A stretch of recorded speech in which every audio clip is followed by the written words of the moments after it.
Por la señal de la Santa Cruz de nuestros enemigos, líbranos, Señor Dios nuestro.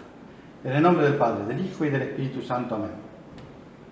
Señor mío y Dios mío, creo firmemente que estás aquí, que me ves, que me oyes. Te adoro con profunda reverencia. Te pido perdón de mis pecados y gracia para hacer con fruto este rato de oración. Madre mía Inmaculada, San José, mi Padre y Señor, Ángel de mi guarda, intercedan por mí.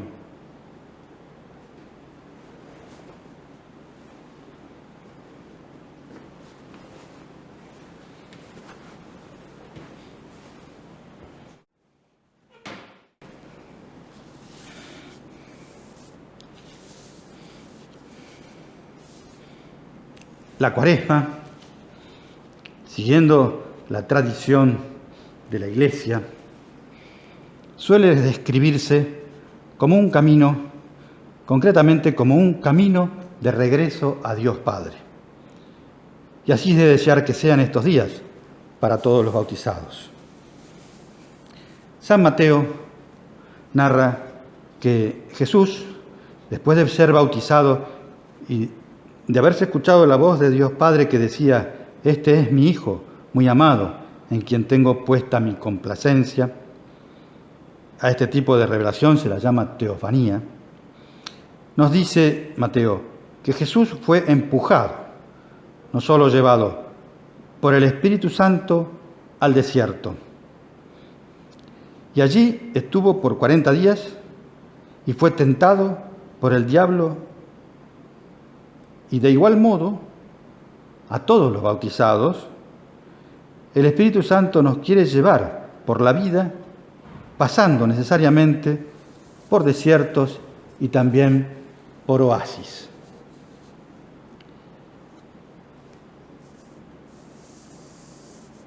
Es algo natural y hasta bueno que tengamos tentaciones como las tuvo Jesús, hasta que lleguemos a nuestra meta en el cielo, la felicidad verdadera, definitiva. Porque las tentaciones no son un pecado. Y luchar contra ellas es el modo humano de demostrar la sinceridad de nuestro amor, en este caso a Dios. Contando con la ayuda del Señor, podremos vencer siempre, o al menos levantarnos siempre y recomenzar ese camino de regreso a la verdadera patria. Pero ¿qué significa contar con la ayuda del Señor? Diríamos que fundamentalmente significa dos cosas. En primer lugar, dejarnos iluminar por la palabra de Dios y de Jesús y por su ejemplo. Y para esto es clave conocer lo más posible los santos evangelios. Y en segundo lugar, seguir los pasos de Jesús, o sea, caminar con Él, apoyándonos en Él, para que nos ayude a llevar el peso de nuestra propia cruz. Esto supone en concreto buscar llenarnos de la gracia de Dios, del amor de Dios. ¿Y qué es vivir en gracia? Es hacer que crezca esa gracia en nosotros. ¿Y cómo? De dos modos principalmente. Primero, acudiendo a recibir la gracia que se nos ofrece a raudales en los sacramentos, que son las huellas del paso de Cristo por la tierra, y sobre todo la Eucaristía y la confesión frecuente. Y segundo, ejercitando obras de amor en el trato con los demás y poniendo amor en todas las tareas que realizamos cada día, con un amor que el mismo Dios se encarga de poner en nuestros corazones. Entonces, vivir en gracia no es permanecer en un estado de pulcritud, sin manchas de ningún tipo. Sería algo imposible para nuestra condición humana. Vivir en gracia, en cambio, es el tener el deseo, la intención de aumentarla o recuperarla lo más pronto posible si la hemos perdido por un pecado grave que nos distancia del amor de Dios.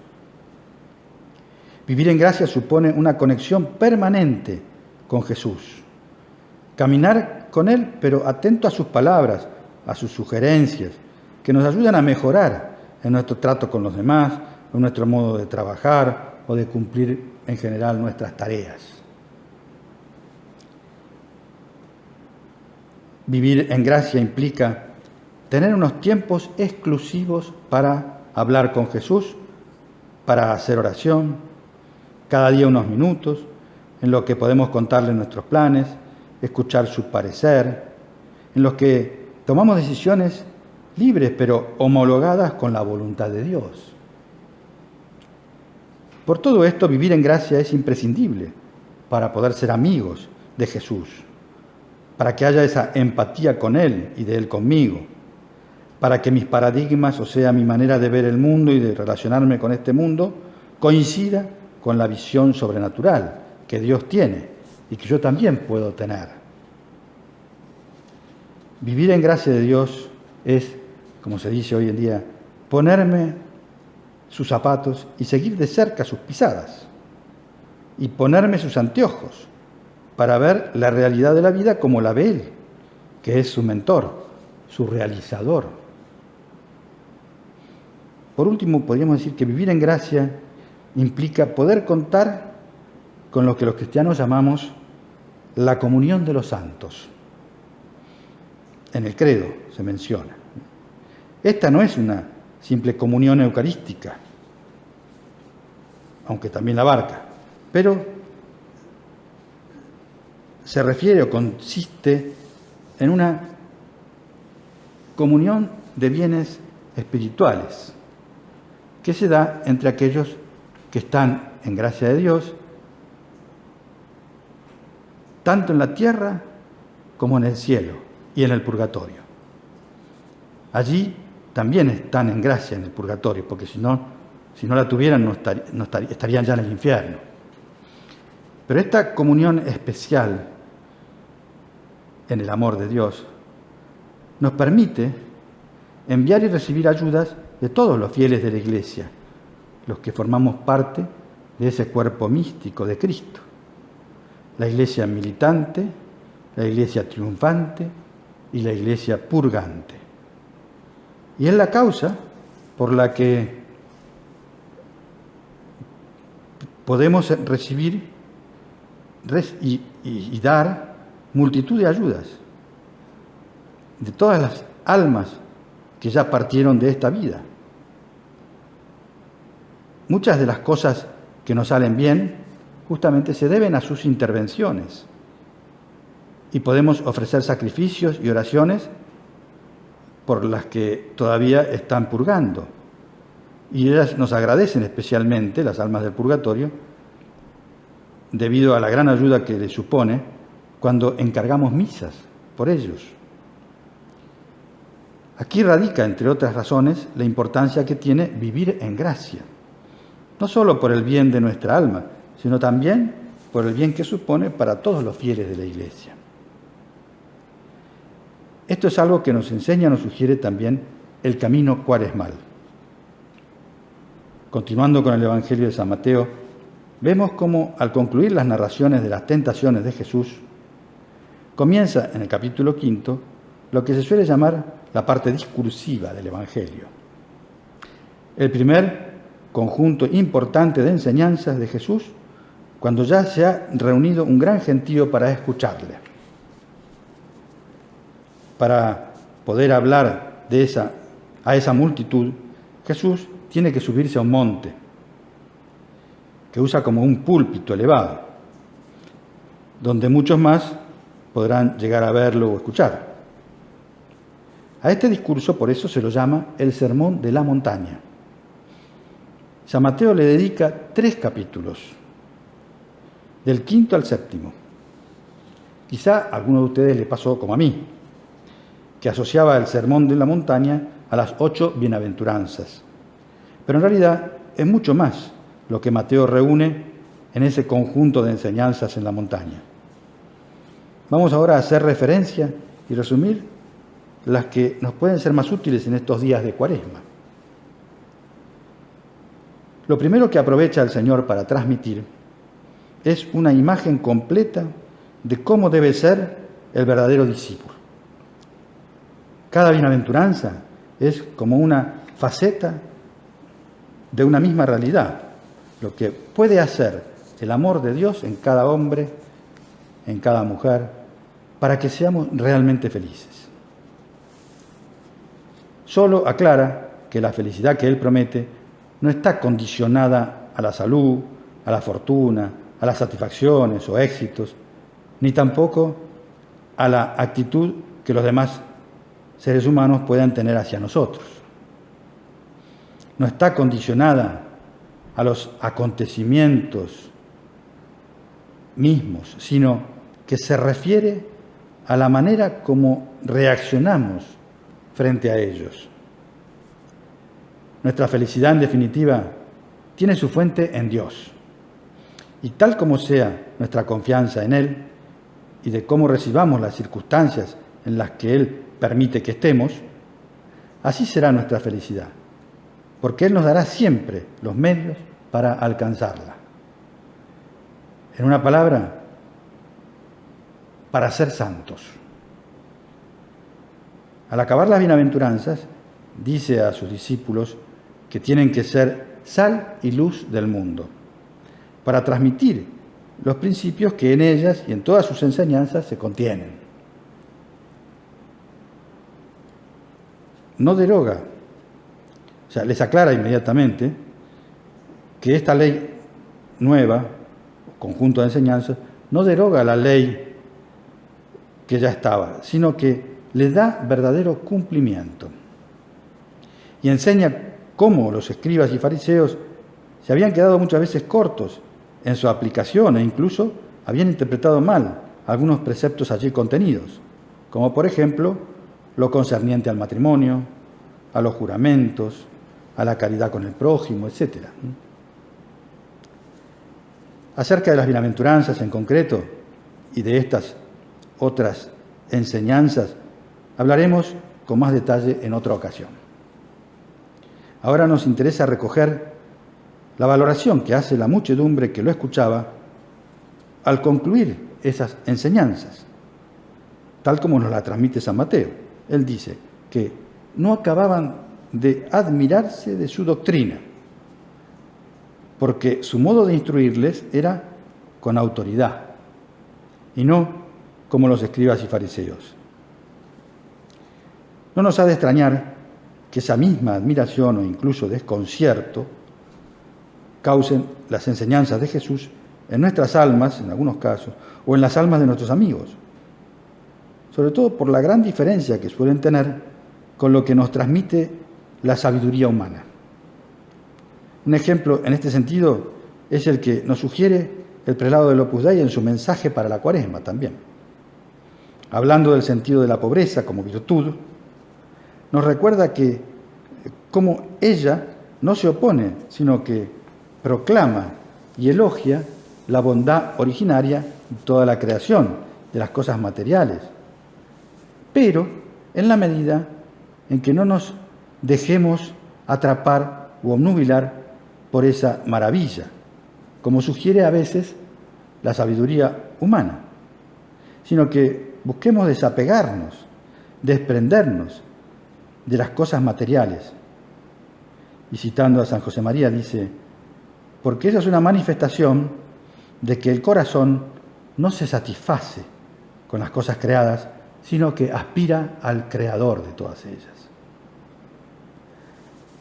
Así como la cruz, según San Pablo, era escándalo para los judíos y necedad para los gentiles, hoy en día los cristianos tenemos que seguir yendo contracorriente, porque muchos no entienden el valor de la cruz ni la necesidad de ser salvados por otro.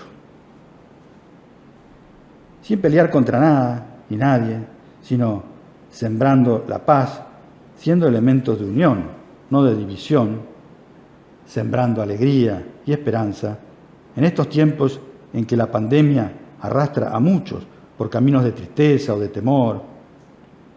Afirma el Papa Francisco en su carta cuaresmal: en el actual contexto de preocupación en el que vivimos y en el que todo parece frágil e incierto, hablar de esperanza podría parecer una provocación, porque el tiempo de Cuaresma, sin embargo, está hecho justamente para esperar, para volver a dirigir la mirada a la paciencia de Dios, que sigue cuidando siempre de su creación. Y así como Jesús fue llevado al desierto no para rezar y estar tranquilo, sino para ser tentado y, venciendo las pruebas, poder salir a predicar la llegada del reino, también a nosotros, que ahora nos retiramos al desierto cuaresmal, lo que busca el Señor es fortalecernos con privaciones voluntarias, con obras de penitencia, que sirvan para reparación por las ofensas causadas a Dios, por nuestros pecados y los de todo el mundo, y como preparación para enfrentar con confianza y alegría las pruebas que el Señor permita. La purificación que podemos alcanzar estos días y la que seguiremos buscando en toda nuestra vida nos capacita para ser instrumentos del Señor, justamente para que venga a nosotros tu reino y se haga tu voluntad, Señor, así en la tierra como en el cielo, como pedimos al rezar el Padre Nuestro. En su carta para esta Cuaresma que hemos citado, el Papa Francisco nos hace ver cómo, al recibir el perdón, especialmente en el sacramento de la reconciliación, también nosotros nos convertimos en difusores del perdón. Al haberlo recibido nosotros, podemos ofrecerlo a los demás con sinceridad de corazón. Completemos este rato de oración, como hacemos habitualmente, acudiendo a nuestra Madre, la Virgen María, para pedirle que nos comparta la ilusión que ella tenía de que su Hijo Divino pudiera cumplir su labor, su plan de salvación para toda la humanidad. Que nos comparta esa ilusión y que nos dé la fortaleza que ella tuvo para acompañarlo de cerca en todo momento, en los momentos que la gente llama buenas y en los que las llama malas, en los momentos en que era admirado y reconocido como Hijo de Dios, y cuando la obediencia a la voluntad de su Padre le empujaba a dar su vida en la cruz, para rescatarnos del pecado y librarnos del mal. Ella, la Virgen, más que nadie, compartía los sentimientos de su Hijo Jesús y nos quiere llevar a nosotros por ese mismo camino. Corazón dulcísimo de María, terminamos pidiéndole: condúcenos por el camino seguro en esta Cuaresma y siempre en nuestra vida.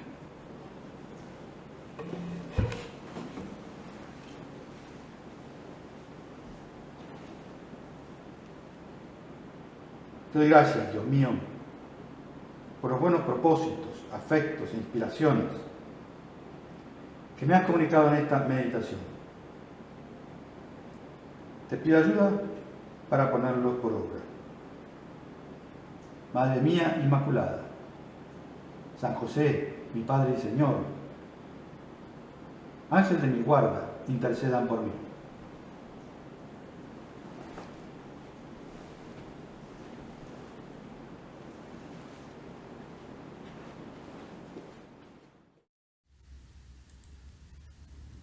Examen. Acto de presencia de Dios. Como preparación para la Pascua, el Señor nos regala cada año la Cuaresma, un tiempo de oración y penitencia.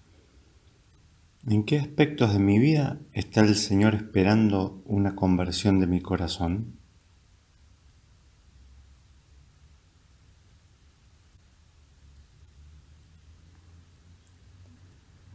Vosotros, en cambio, orad así: Padre nuestro que estás en los cielos. Mateo 6:9. Disfruto los ratos de intimidad, de diálogo con Dios, contándole lo que me ha pasado, cómo me siento, cuáles son mis esperanzas y mis sueños, lo que necesitan los míos, etc. ¿Creo realmente que Dios es mi Padre?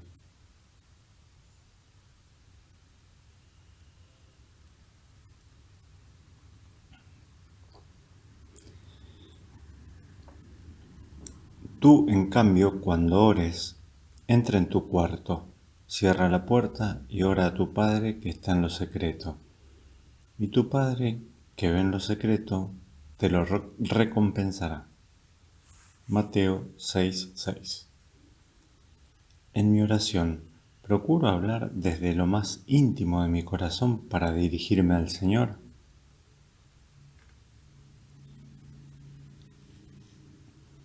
¿Cómo fomento el recogimiento para dialogar con paz con Jesús?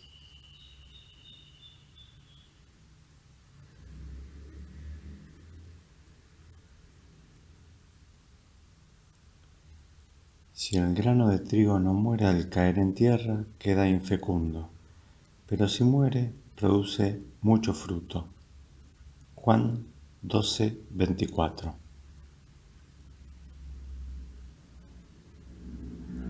El espíritu de penitencia está principalmente en aprovechar esas abundantes pequeñeces, acciones, renuncias, sacrificios, servicios que encontramos cada día en el camino, y formar así un ramillete al final del día, un hermoso ramo que ofrecemos a Dios. Camino número 408.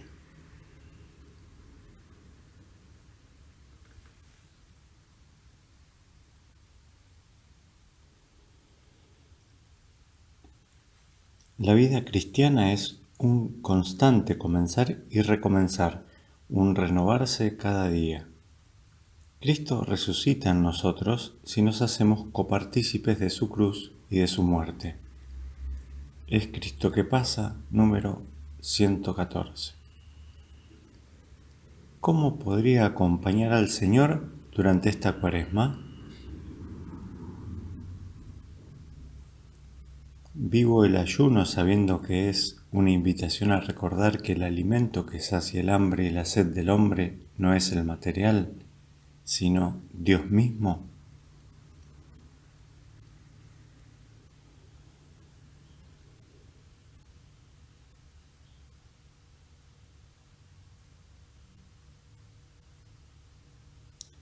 Cuando estaba lejos, lo vio su padre y lleno de compasión, corrió a su encuentro, se le echó al cuello y le cubrió de besos.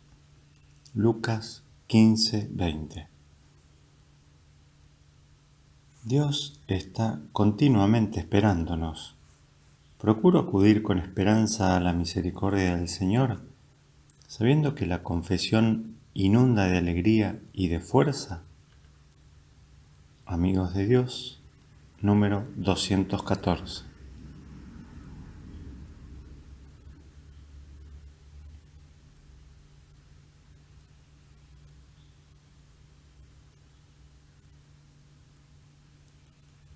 Acto de contrición.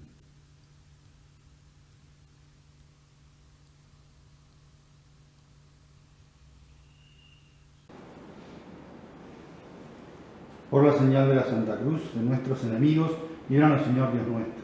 En el nombre del Padre, del Hijo y del Espíritu Santo. Amén.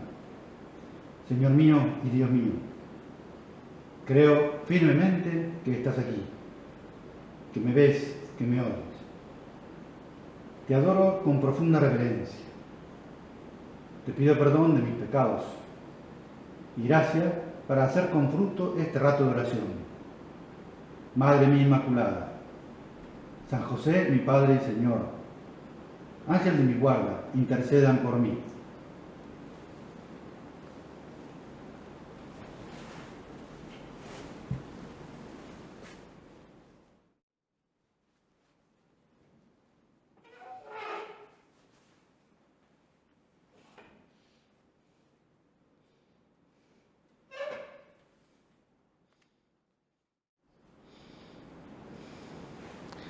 La Cuaresma, como tiempo de preparación para la Pascua, se puede dividir en dos grandes etapas, de 2 domingos cada una.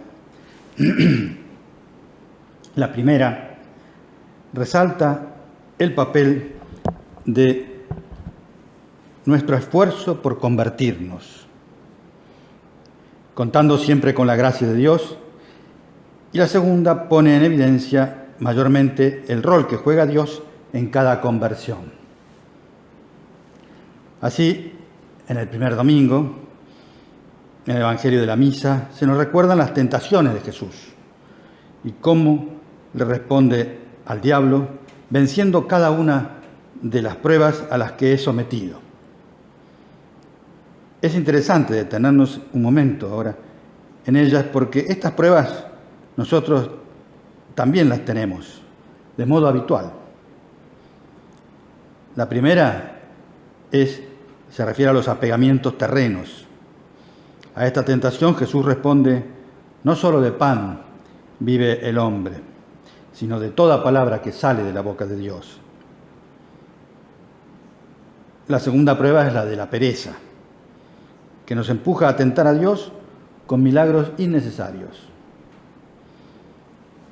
Y la tercera tentación es la de la soberbia, que inclina a querer ser el centro de todo, a lucirnos, a llamar la atención, etc. Olvidando que somos del polvo y que en polvo nos volveremos a convertir. Por más que de a ratos el viento nos levante y brillemos, como motas de harinilla reflejando la luz solar. El segundo domingo nos recuerda a veces, en su lectura evangélica, el encuentro de Jesús con la mujer samaritana junto al pozo de agua de Sicar. El Señor le hace ver lo infeliz que ha sido, llevando una vida de total desarreglo, y la anima a beber de esa agua viva que Él le ofrece. Aquella mujer, al ver su miseria desnuda, cambia de vida y se convierte en un apóstol que atrae a Jesús a muchísima gente de aquella comarca. Este año, en cambio, el segundo domingo nos plantea esa transfiguración de Jesús, que lo hace frente a aquellos apóstoles que más tendrían que llevar el peso de la Iglesia, Pedro, Santiago y Juan. Y los quiere preparar para enfrentar ese momento después de su resurrección. En la segunda etapa del camino cuaresmal se resalta el papel de Dios en nuestra conversión, decíamos. La gratuidad del don de Dios, principalmente con la curación del ciego de nacimiento el tercer domingo. Y el inmenso poder de Dios, que puede cambiarnos totalmente, hacernos renacer, como lo hace con la resurrección de su amigo Lázaro. Jesús necesita la ayuda humana para remover la piedra del sepulcro en el que Lázaro ya olía mal. Era el tercer día después de su muerte. Pero no tiene ningún problema en decirle: Lázaro, ven afuera, y hacer que el que ya era una momia comience a moverse por sus propios medios. Jesús nos está diciendo que si le abrimos nuestro corazón, si sacamos las piedras que lo taponan, Él puede darnos nueva vida. Por muy muertos a la gracia que estemos y por muy feo olor que ya tenga en nuestra vida, si le dejamos actuar, buscando nosotros hacer su voluntad, el que transpirará será Jesús. Y nosotros tendremos el buen olor de Cristo que atrae a las almas. Pero dejemos ahora el desierto de las tentaciones y vayamos al monte para escuchar los discursos de Jesús, sus enseñanzas. Al final del capítulo 5 de San Mateo, el Señor dice una frase que todos conocemos muy bien: sed perfectos como su Padre, sean perfectos como su Padre Celestial es perfecto. Y esto no lo dice a un grupo selecto que podía tener más cerca o que podían estar más preparados. Lo dice a todos. Es un llamado a la santidad que hace Jesús para todos los que lo escuchan y quieran seguirlo. Seguidamente, en el versículo siguiente, nos da el método, el dato fundamental para lograr esa meta, que es la rectitud de intención. Hacer buenas obras, sí, pero buscando agradar a Dios. El Señor reclama una perfección objetiva, pero también una subjetiva. Esto implica, para nosotros, examinar los motivos que rigen nuestras acciones. Para esto debemos ponernos en la presencia de Dios y, pidiendo luces al Espíritu Santo, asegurarnos que nos ha movido y nos mueve siempre ese deseo de agradar a Dios en cada momento, en cada obra buena que hemos intentado hacer o que estamos proyectando. Jesús, para que captemos la importancia de esta enseñanza, pone el ejemplo de las 3 mejores obras que pueden hacer los hombres, pero que, si no están hechas con rectitud de intención, pierden todo su valor. Como gestos de amor o de reparación de ese amor herido. Son las que se llaman comúnmente obras penitenciales, porque son las que el sacerdote nos puede poner de penitencia cuando confesamos nuestros pecados. Se trata de la oración, la mortificación y las obras de caridad, que en la tradición cristiana se las denomina oración, ayuno y limosna. En este sermón de la montaña, Jesús se explaya ampliamente, detallando cómo deben ser realizadas esas obras buenas, de modo que sean realmente valiosas ante Dios Padre. Por ejemplo, de la limosna dice que no sepa tu mano izquierda lo que hace tu derecha. Del ayuno dice que no se note en tu rostro que te estás sacrificando. Y de la oración, que la hagas en lugar discreto, cerrando la puerta. Y siempre termina diciendo, tu Padre que ve en lo secreto te recompensará. Por eso, para no engañarnos, es imprescindible que estemos vigilantes, porque nuestra naturaleza herida por el pecado original y nuestros pecados personales siempre tiende a buscar el reconocimiento humano o lo que resulta más cómodo o se mueve por vanagloria. A esto apunta esta práctica de piedad que llamamos el examen de conciencia y que se suele realizar por la noche al acabar el día.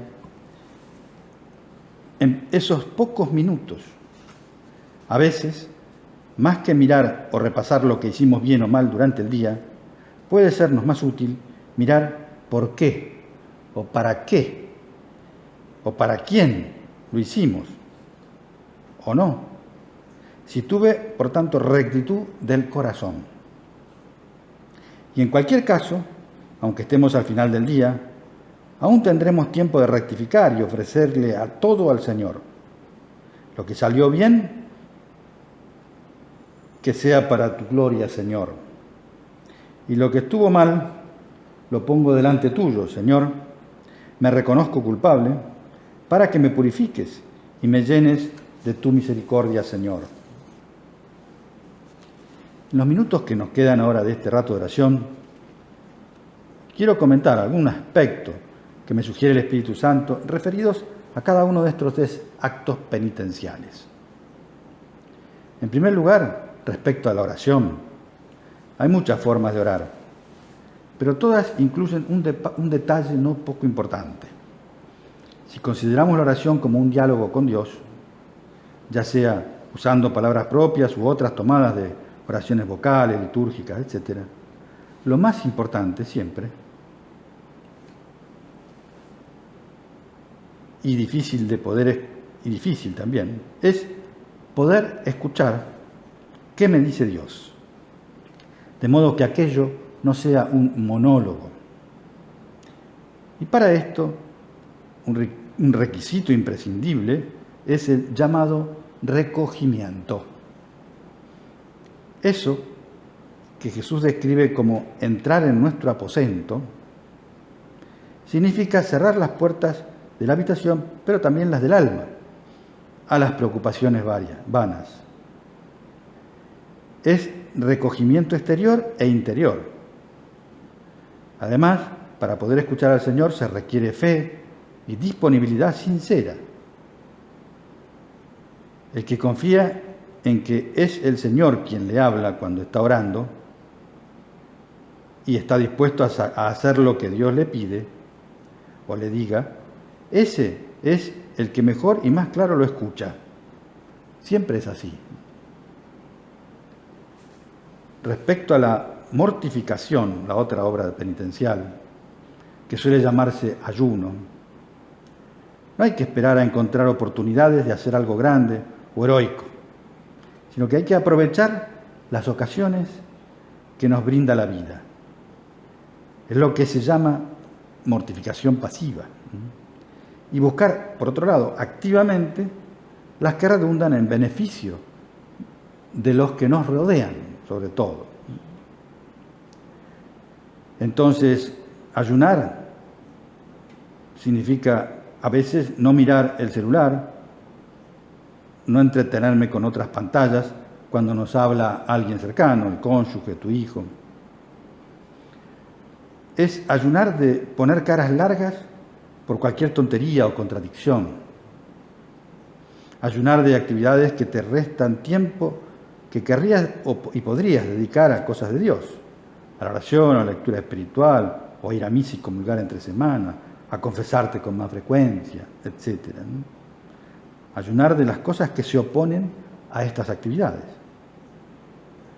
O ayunar de nuestros criterios, como los más acertados siempre, los más inteligentes. Vivir el ayuno de opinar o juzgar cuando no me corresponde, o no es para ayudar o para servir a otros. Y uno de los mejores ayunos es el de nuestros gustos y caprichos como ley de vida. Por último, con respecto al tercero, la caridad. Pensemos que si queremos poder ofrecer algo concreto todos los días, los que restan ahora de la Cuaresma, la solución es ponernos metas concretas, asequibles y sencillas. Por ejemplo, asumir alguna tarea doméstica concreta, cuidar detalles de orden o puntualidad que redundan en beneficio de aquellos con los que convivo, dejar pasar un desaire, no me saludó, no me preguntó si necesitaba algo, etc. Sonreír más, aunque se note a veces que mi alegría es un poco forzada. Llamar a un amigo en problemas o que está enfermo. Aprender los nombres de los colegas o de los empleados que trabajan conmigo. Y mil detalles de servicios que hacen la vida amable y animan a los otros a esforzarse por mejorar ellos también. El Papa Francisco, en su carta para esta Cuaresma, también nos explica cómo estos actos penitenciales ayudan a crecer en la fe, la esperanza y el amor o la caridad. La conversión que el Señor espera de nosotros no es solamente para dejar de pecar, sino principalmente para crecer en las virtudes teologales y con ellas avanzar en nuestro camino hacia la santidad. Te leo una frase del Santo Padre que es muy clara en este sentido, en esta carta. Dice: el ayuno, la oración y la limosna, tal como nos lo presenta Jesús en su predicación, en el Sermón de la Montaña, son las condiciones y la expresión más cierta de nuestra conversión. Condiciones y expresión de nuestra conversión. Porque la vía de la pobreza y de la privación, o sea, la mortificación o el ayuno, la mirada y los gestos de amor al hombre herido, necesitado, o sea, la caridad o la limosna, y el diálogo filial con Dios Padre, es decir, la oración, nos permiten encarnar una fe sincera, una esperanza viva y una caridad operante, que serán verdaderamente eficaces para movernos a una nueva conversión. Por su parte, San José María decía que lo más difícil son las sucesivas conversiones personales, que hacen posible ese crecimiento espiritual. Y resumía en 5 los medios que tenemos que poner para facilitar esa labor de la gracia divina en nuestras almas que busca la conversión. Te los leo y comento brevemente esos 5 medios. El primero es mantener el alma joven. Así es capaz de levantarse después de cada caída, como los niños, y teniendo siempre nuevos proyectos en su mente, el alma joven. Segundo, invocar mucho pidiendo la ayuda del Señor, con una oración que reúne los 3 requisitos básicos, ¿no?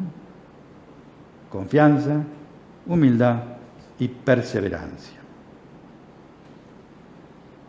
Tercer lugar, saber oír a un Dios que no se expresa solo con palabras, que a veces se sirve de acontecimientos o de otras personas que pueden guiarnos hacia Él, etc. Cuarto lugar, haber descubierto lo que va mal, lo que el Señor nos está sugiriendo cambiar. Y si vivimos la costumbre de hacer unos minutos de examen de conciencia cada noche, no será muy difícil descubrir nuestros errores y formularnos propósitos. Y en quinto lugar, pedir perdón, porque todo lo que nos ayude a ser humildes es poco.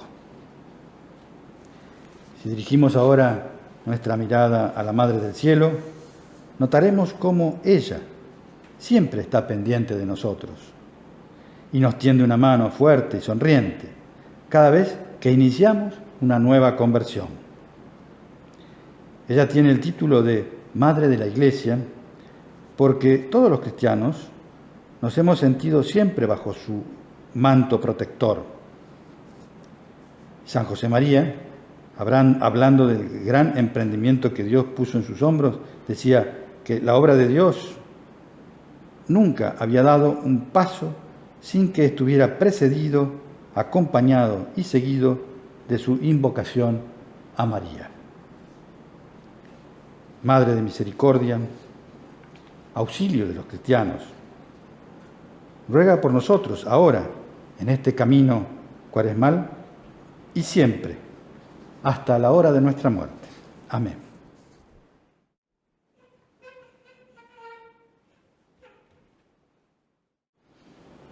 Te doy gracias, Dios mío, por los buenos propósitos, afectos e inspiraciones que me has comunicado en esta meditación.